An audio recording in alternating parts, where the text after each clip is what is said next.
Հայտարարություն է հնչում հիմա։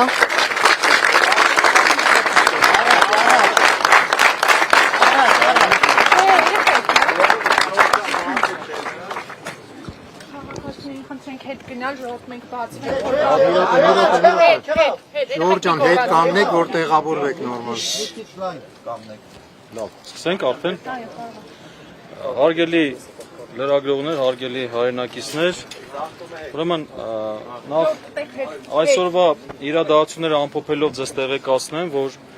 այսօր նախատեսված էր քահանաների ժողով Մայրաթոր Սուրբ Էջմիածնում եւ համակարգողը Միքայել Արքեպիսկոպոս Աչապահյանն էր,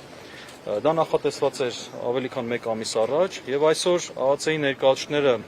ներկայանալով եւ առաջարկելով, այսինքն տեղեկացնելով, որ ձերբակալման որոշում է կայացվել եւ քննչական կոմիտե պետք է ներկայացնի Միքայել Սրբազանին, իրենց առաջարկվել է ժողովի աշխատանքը չխոչընդոտելու եւ ներկա բազմաթիվ հոգեվորականներին, այսպես ասեմ, անհանգիստ վիճակի մեջ դնելու համար ժողովը ավարտել եւ այնուհետեւ Միքայել Սրբազանը ինքը կներկայանա քննչական կոմիտե։ ԱԱՑ-ի ներկայացուցիչները բնականաբար չեն համաձայնվել, որից հետո ինչևից է Միքայել Սրբազանը համաձայնվել է ներկայանալ քննչական կոմիտեին, նույնիսկ այդ անհամաձայնության դեպքում, սակայն հոգեվորականներին երբ որ պարզաբանումներ է տվել, այդ ժամանակ նաև ԱԱՑ եւ ոստիկանական մեծ ուժեր են կուտակվել այստեղ, դուք ներկա եք եղել եւ այդ մեծ հոսքը եւ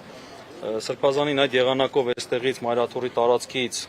ձերբակալելու այդ գործողությունը